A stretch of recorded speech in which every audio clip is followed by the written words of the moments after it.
साहित्य निधि में सुनिए उषा प्रियमवदा की लिखी हुई उनकी प्रसिद्ध कहानी पेरम्बुलेटर।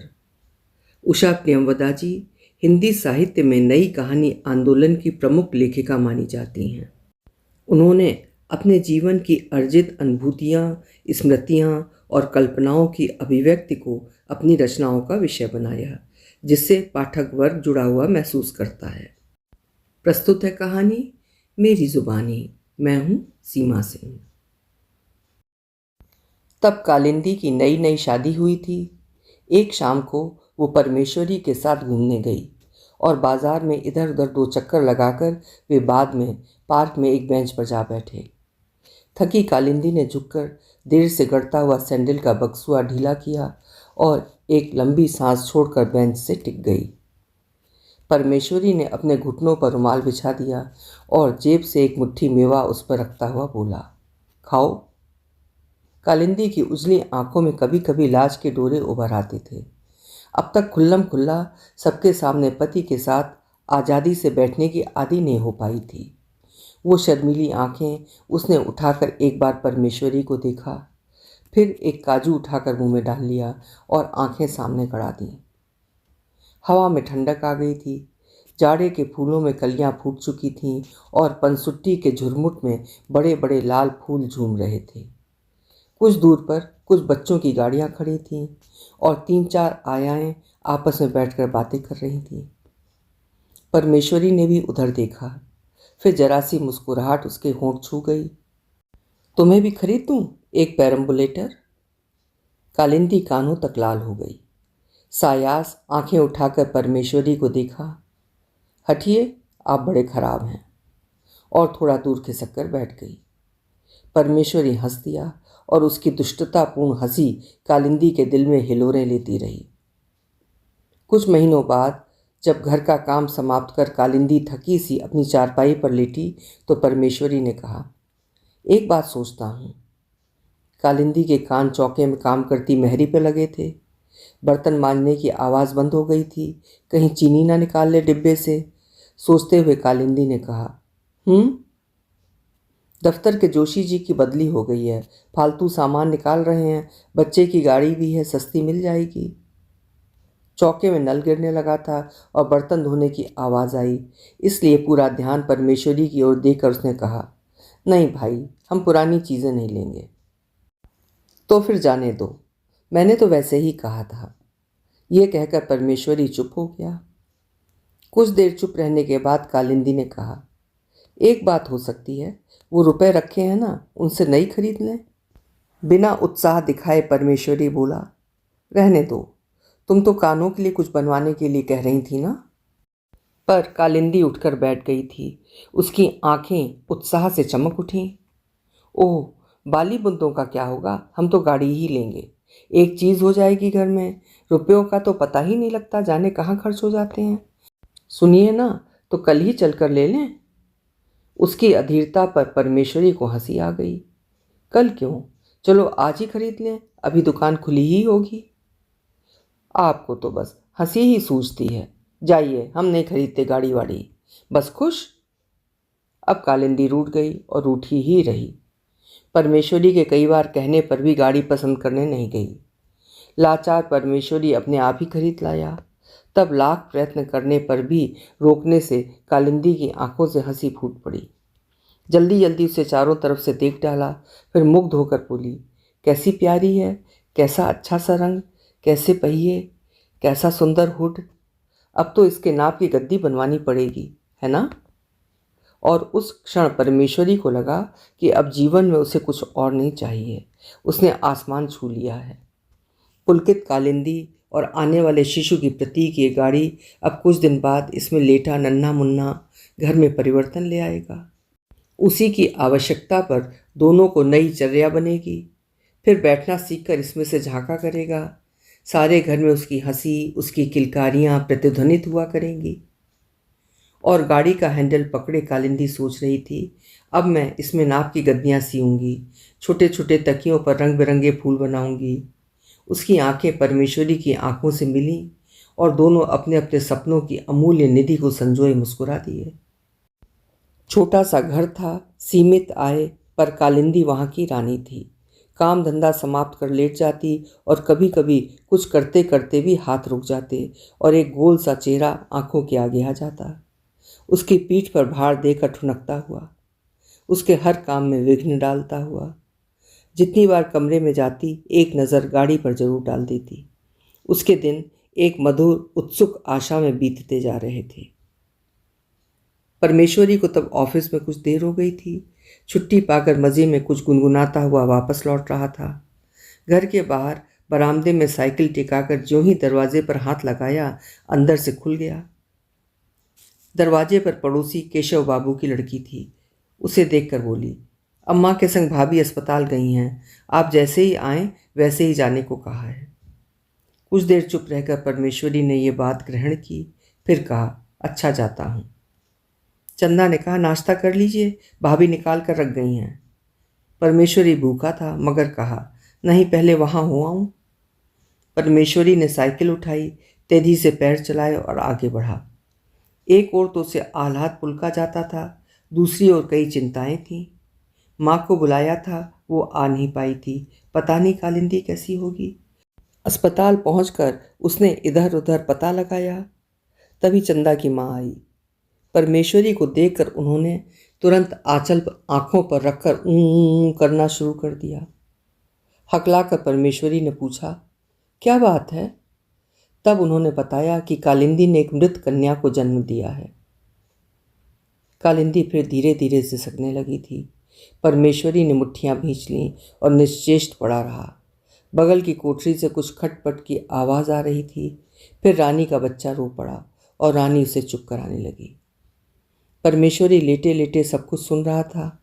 एक भारी पत्थर सा दिल पर रखा था और कालिंदी है कि रोती ही जा रही थी।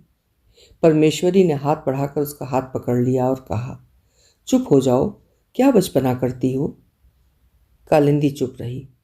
बच्ची गई तो गई ही, ऊपर से नाते रिश्तेदार, टोला पड़ोस, सास ननद, सबने थोड़ा दुख मनाकर बाद में कहा, चलो भगवान की इच्छा, लड़की ना रहने का क्या दुख है। परमेश्वरी के गले की फांसी बन जाती, पाप ही कटा। पर कालिंदी क्या करे? वो नन्हे नन्हे कपड़े, वो नरम तकिए, वो धुली धुली चादरें और कमरे के कोने में खड़ी गाड़ी, हर एक चीज़ किसी की प्रतीक्षा में। परमेश्वरी ये सब क्या समझेगा? वो तो खुलकर चीख कर रो भी न पाई। उसके निरंतर उदास रहने पर ही सास ने कह दिया, मेरे 10 बच्चों में 6 जाते रहे, मैंने तो ऐसा दुख कभी नहीं मनाया। बरामदे में बैठी अपने लड़कों को तेल लगाती रानी ने कहा, अरे अम्मा, हम भला बाल बच्चों की ममता क्या जाने, इनकी तो सारी बातें निराली हैं। कालिंदी चुप रही। अपने 2 महीने के बच्चे को एक सूती चादर में लपेटकर मेहतरानी दरवाजे पर उसे लिटाकर काम करने लगी तो कालिंदी एक क्षण उस बच्चे को देखती रही। तेल से तर बाल, कानों तक काजल लगी बंद आंखें, चपटी नाक, छोटे छोटे अंग, गुलाबी हाथ और सिकुड़े सिकुड़ाए पैर। कालिंदी ने जाकर बकस खोला और अपने बनाए कपड़ों की गठरी ले जाकर बिना कुछ कहे मेहतरानी को दे दी। छलछलाती आंखें लेकर अपने कमरे में पड़ी रही। आशीषें देती हुई मेहतरानी जब एक एक कपड़ा खोलकर देखने लगी तो पुकार कर माँ को सुनाते हुए रानी ने कहा, हमारे लल्लू के लिए तो एक टोपा भी ना बुना गया उनसे। चौके में सास रानी के पसंद की तरकारी बनाने गई थी, वहीं से देख रही थी। उत्तर में उन्होंने पानी की एक बाल्टी जोरों से खड़काई और कढ़ाई उतारकर खट से जमीन पर पटक दी। कालिंदी सुन रही थी। फिर एक दिन रानी ने गाड़ी पर अपने लल्लू की गद्दी बिछाई और अपने नौकर के साथ घूमने भेज दिया। फिर गाड़ी अपनी कोठरी के सामने ही खड़ी करवा ली। अब उस पर लल्लू का राज था। उसी का हैंडल पकड़कर खड़ा होता और एड़ियों के बल पर उचकता रहता। अगर कभी लुढ़क कर नीचे जा गिरता तो उसकी नानी लपक कर उसे उठाती और कहती, ये मरी नासपीटी गाड़ी लल्लू का प्राण ही ले लेगी। अपनी बड़ी बड़ी आंखों से कालिंदी सब देखा करती। भाभी को देखने आई हुई रानी ने जब 1.25 महीने बाद चलने की तैयारी की तो परमेश्वरी उसे पहुंचाने जा रहा था। सामान बटोरते हुए उसने पूछा, हाँ भैया, ये गाड़ी कैसे चलेगी? परमेश्वरी ने कहा, बुक करा लेंगे। रानी उसका रुख देखकर खुश होकर बोली, हाँ, लल्लू को बड़ा आराम रहेगा, उसकी आदत पड़ गई है, फिर यहाँ तो बेकार ही पड़ी रहती है। कालिंदी चौके के दरवाजे पर जा खड़ी हुई और कंपित कंठ से कहा, गाड़ी तो बीबी नहीं जाएगी। रानी और परमेश्वरी ने चौंक कर उसे देखा और कुछ अप्रतिभ होकर रानी बोली, लल्लू के लिए? कालिंदी चुप खड़ी रही। उस अचानक आ गए तनाव के बीच परमेश्वरी की माँ गरज उठी, कैसे नहीं जाएगी? आई वहां से, जा रानी ले जा, देखें क्या करती है। कालिंदी वापस चौके में लौट गई। गीली पलकों से धुएं से गहरी काली दीवार को देखा और फिर चमकते धुले बर्तनों की पात को, जो नीरव निश्चल सब कुछ देख रहे थे। खुली अलमारी में रखे चीनी के डिब्बे पर से असंख्य चींटियां बड़ी संलग्नता से चढ़ उतर रही थीं। एक गहरी सूखी सिसकी उसे हिला गई और उसने असहाय विवश आंखें छत की ओर उठाईं, जो वहां की पुरानी काली घन्नियों से टकराकर नीचे जा चुकी। बाहर मुंह फुलाए रानी अपने कपड़े तहा रही थी। परमेश्वरी चुप था। सास अपनी कोठरी में चली गई। एक विचित्र से बनावटी सन्नाटे ने सबको घेर लिया था। परमेश्वरी को कालिंदी पर क्रोध आ रहा था। घर का मालिक वो था, उसे बीच में बोलने की क्या पड़ी थी? रानी को बेकार ही नाराज कर दिया। गाड़ी ले ही जाती तो क्या था। सामान बंध गया। गाड़ी बरामदे में खड़ी रही, उपेक्षित सी, अपमानित सी। हैंडल में लल्लू का जो झुंझुना झूलता था वो रानी ने उतार लिया था, बस काला डोरा लटक रहा था। वो एक झुंझुना मात्र ही उतर जाने से लुटी सी लग रही थी। परमेश्वरी ने पूछा, गाड़ी नहीं बांधी रानी? चलने के लिए रेशमी साड़ी पहने सिंदूर की बिंदी लगाए रानी तैयार खड़ी थी। उपेक्षा से बोली, रहने दो भैया, लल्लू की उम्र बड़ी हो, उसे 25 गाड़ियां मिल जाएंगी। परमेश्वरी ने जाते समय कालिंदी की तरफ देखा भी नहीं। जब तांगे के पहियों की आवाज़ सड़क के कोलाहल में डूब गई, तब भी कालिंदी मरमाहत नेत्रों से दरवाजे पर टिकी खड़ी रही। कुछ दिन बाद सास भी अपने छोटे लड़के के पास चली गई और घर में रह गए परमेश्वरी और कालिंदी। बहुत प्रयत्न करने पर भी कालिंदी पहले सी नहीं हो पाई थी। अब उसकी आंखों में गहरा गांभीर्य आ गया था, जिसमें कभी कभी दर्द के डोरे उभर आते थे। परमेश्वरी ने मुंह सिकोड़ कर कहा, तुम भी किस चक्कर में फंसी हो? आजकल कोई पढ़ा लिखा आदमी इन बातों पर विश्वास नहीं करता। फिर भी उसने अपने हाथ बाबा जी के प्रसाद के लिए बढ़ा दिए। भर्त्सनापूर्ण दृष्टि से कालिंदी ने उसे देखते हुए एक अमरूद और 2 बताशे उसे दे दिए। फिर मंद स्वर में कहा, वो तो सारे लोग बेवकूफ़ ही हैं जो उन्हें घेरे रहते हैं। अमरूद के फीकेपन पर मुंह बनाते हुए परमेश्वरी ने कहा, दुनिया में बेवकूफ़ों की कमी है? अच्छा, तो उन बेवकूफ़ों में मैं भी सही, कुछ बुरा मानकर कालिंदी ने कहा और अंदर चली गई। परमेश्वरी गंभीर हुआ आया। कालिंदी पर उसे पहले हंसी आई थी, फिर क्रोध और अब गहन करुणा। पास पड़ोस में आए दिन ही किसी न किसी के बच्चे की छठी बरही हुआ करती थी। पहले कालिंदी कहीं जाने के नाम से खुश हुआ करती थी, फिर धीरे धीरे उदासीन होती गई और अब किसी के घर बच्चे होने का समाचार सुन उसकी आंखें दुखी हो जाती थीं, मुख पर छायाएं गिर जाती थीं। परमेश्वरी ने भी मन ही मन एक अभाव सा महसूस किया था, पर कालिंदी के दुख का पूरा एहसास उसे तब हुआ जबकि पड़ोस में मुंशी जी के 5 लड़कियों के बाद लड़का होने के उपलक्ष्य में रत जगा था। कालिंदी बहुत जल्दी ही लौट आई और साड़ी बदल कर लेट गई। रात के अंधेरे में जब सारा कोलाहल डूब गया, तब ढोलक की ढप और सम्मिलित स्त्री कंठों का बेसुरा गीत स्पष्ट सुनाई पड़ने लगा। कुछ देर बाद परमेश्वरी ने पाया कि कालिंदी ने तकिए में मुंह गड़ा लिया है। उसके पुकारने पर भी वो चुप रही और नीरव क्रंदन से उसका शरीर कांपता रहा। परमेश्वरी ने धीरे से बहलाते हुए कहा, क्या बात है? बताओ। तब कालिंदी ने पतले कांपते पर तीव्र स्वर में कहा, तुम क्या जानो, तुम क्या समझो, सुनना तो मुझे पड़ता है। परमेश्वरी चौंक सा गया, फिर कहा, क्या सुनना पड़ता है? कौन तुमसे कुछ कहता है? कोई तुमसे? और प्रयत्न करने पर भी वो ये उच्चारण न कर सका कि तुम बंध्या तो नहीं हो। उसका बढ़ा हुआ हाथ कालिंदी ने झटक दिया। परमेश्वरी तब चुपचाप उठा और दरवाज़ा खोलकर बाहर आ गया।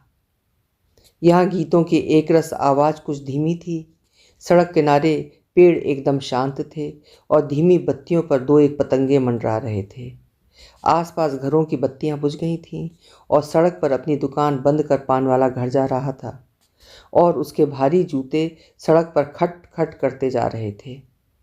दूर एक इक्का जर्जर काया खड़खड़ाता हुआ जा रहा था, जिसका घोड़ा थके हुए पैर उठा रहा था और कोचवान रह रहकर खांस उठता था। अगर वो लड़की जिंदा रहती तो कम से कम 7 बरस की होती, परमेश्वरी ने सोचा। अब तक तो स्कूल भी जाने लगती। फिर दरवाज़ा बंद करता हुआ अंदर आया। बाहें आंखों पर रखकर कालिंदी निश्चल लेटी थी। परमेश्वरी उससे कुछ नहीं बोला। ताल के स्थिर जल में एक पत्थर जा गिरा और उसकी हिलोरों ने दोनों के जीवन में भारी परिवर्तन ला दिया। परमेश्वरी की नौकरी छूट गई और अवसन्न कालिंदी ने सब ओर आंखें फैला फैला कर देखा, कोई सहारा नहीं दिखा। ससुराल में परमेश्वरी का छोटा भाई था, उसी की तरह मामूली सी नौकरी, माँ को भी साथ रखता था। मायके में 2 भाई 8 बहनें, अपने पास ऐसा कुछ नहीं कि साल 2 साल कट सकें। पर परमेश्वरी ने ढाढ़स दिया, पढ़े लिखे आदमी को कुछ ना कुछ काम तो मिल ही जाएगा। पर दिन बीतते गए, परमेश्वरी को नौकरी नहीं मिली। एक दिन पानी सी पतली दाल और उसके साथ रोटी खाते खाते उसने कालिंदी की ओर देखा। वो दीवार का सहारा लगाए चिंताकुल बैठी थी। काली आंखों पर पलक छाए थे। दुबले मुंह पर अब भी लावण्य की क्षीण आभा थी। परमेश्वरी के गले में कौर अटकने लगा। बोला, बिशन बाबू है ना, उन्हें गाड़ी की ज़रूरत है। मैंने कहा नई ही है तो राजी हो गए। कालिंदी ने एक आर्त चीत्कार से कहा, नहीं नहीं, मैं गाड़ी नहीं बेचूंगी। उसके हाथ एकमात्र आभूषण अपने गले की चेन के कांटे से उलझने लगे। इसे ले लो पर गाड़ी नहीं। लॉकेट के मोती बिजली के प्रकाश में एक क्षण चमके। परमेश्वरी ने सिर झुका लिया। जाने दो, मैंने तो यूं ही कहा था, और उठ गया। 8 साल बाद शिशु के आगमन का समाचार सुन परमेश्वरी के होंठ विद्रूप की हंसी से कुटिल हो गए।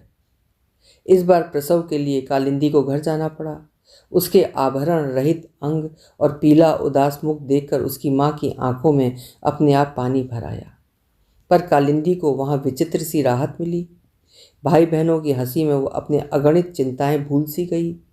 पर उठते बैठते काम करते करते उसे परमेश्वरी का ख्याल आ जाता। कैसे होंगे, क्या खाते होंगे, कितनों का रुपया देना है, कैसे दिया जाएगा, फिर आने वाला शिशु। पर उन सबके बावजूद उल्लास की एक नन्ही सी हिलोर उठती और उसके मन प्राणों को तरंगित कर जाती। और जब माँ ने उसके पास उसके नवजात शिशु को लिटाया तो कालिंदी सब कुछ भूल गई। सारी पीड़ा, सारी चिंताएं, दिल के ऊपर जमी हुई गहरी काली काई उसके एक कोमल स्पर्श से न जाने कहाँ तिरोहित हो गई। उसने धीरे से बच्चे के काले बालों को उंगली से छुआ और उसकी आंखें देखकर पास बैठी बहन को लगा जैसे स्वच्छ जल पर चांद की किरणें फिसल गई हों। बच्चा निवाड़ के पुराने पालने में लेटा रहता था। कालिंदी को लगता कि अगर गाड़ी होती तो कैसा अच्छा रहता। वो भी हैंडल में से एक रंग बिरंगा खिलौना लगा देती और बच्चा अपनी काली काली पुतलियों से उसे देखता रहता। फिर जैसे बर्फ के बीच एक फूल खिल जाए, ऐसा ही कालिंदी को लगा जब उसे परमेश्वरी का पत्र मिला कि नौकरी मिल गई है तो 60 रुपए की, पर कालिंदी चाहे तो आ जाए। कालिंदी माँ के यहाँ रहते रहते ऊब गई थी, सो चलने की तैयारी की। पर परमेश्वरी के पास पहुँचने का सारा उत्साह फीका पड़ गया। घर एक गंदी सी गली में था। सीलन भरी कोठरी, खिड़की खोलने से धूप कम, पड़ोस का धुआं अधिक आता था।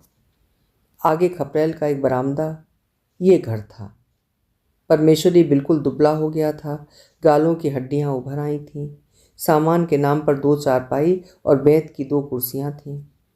बच्चे को चारपाई पर लिटाकर कालिंदी चुपचाप कुर्सी पर बैठ गई। फिर जब परमेश्वरी की आंखों से दृष्टि मिली तो परमेश्वरी ने सायास मुस्कुराते हुए कहा, आपकी गाड़ी रखी है। 2 दिन पहले तक माथुर साहब मांग रहे थे, पर अब तो हकदार थे, मैंने मना कर दिया। अच्छा किया, उसने धीरे से कहा। न जाने सफ़र से या कि ऐसे ही बच्चे को शाम ही को बुखार आ गया। कालिंदी उसे दावे ढांके रही। सोचा ठीक हो जाएगा, नन्ही सी जान है। दूसरे दिन परमेश्वरी अस्पताल ले गया, दवा दिला लाया। बच्चे ने कुछ मुंह बिगाड़ कर पी, कुछ उगल दी। तीसरे दिन भी बुखार रहा तो मकान मालिकिन की बताई दवा कुछ पीस कूट कर पिलाती रही, फिर भी बुखार नहीं उतरा। चौथे दिन शाम को थका थकाया, पैबंद लगे जूते घसीटता परमेश्वरी घर में घुसा तो कालिंदी ने रोकर कहा, ये तो जाने कैसी सांस ले रहा है, जाओ किसी को बुलाकर ले आओ। परमेश्वरी वापस गया और एक डॉक्टर को ले आया। डॉक्टर ने एक नज़र अंधेरे घुटे कमरे पर डाली, फिर बच्चे की परीक्षा करके कहा, ठंड लगने से निमोनिया हो गया है, आप लोग घबराइए नहीं। फिर उन्होंने नुस्खा लिखकर कहा, ये इंजेक्शन है, लाकर लगवा लीजिए। बटुए की तह में कहीं दबाया हुआ 5 का नोट निकाल कर कालिंदी ने उसकी फीस दी। हाथ में नुस्खा लिए खड़े हतबुद्धि परमेश्वरी ने कालिंदी की तरफ देखा। एक गहरा अंधेरा उसे घेरने लगा। वो दरवाजे की ओर बढ़ा और रुक गया। उसकी उंगलियों ने खाली जेब छुई और वो शिथिल हो गई।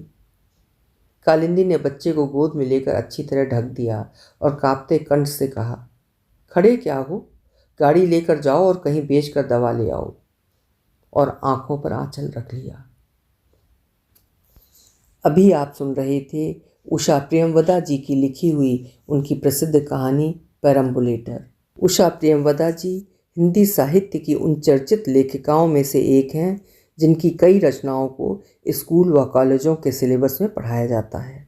यूजीसी और नेट में हिंदी विषय से परीक्षा देने वाले स्टूडेंट्स के लिए भी उषा प्रियमवदा का जीवन परिचय और उनकी रचनाओं का अध्ययन करना आवश्यक हो जाता है। हिंदी का श्रेष्ठ साहित्य सुनते रहने के लिए मेरे चैनल्स को सब्सक्राइब जरूर करिए। कहानी पसंद आई है तो लाइक भी करिए और साहित्य प्रेमी मित्रों से साझा भी करिए। धन्यवाद।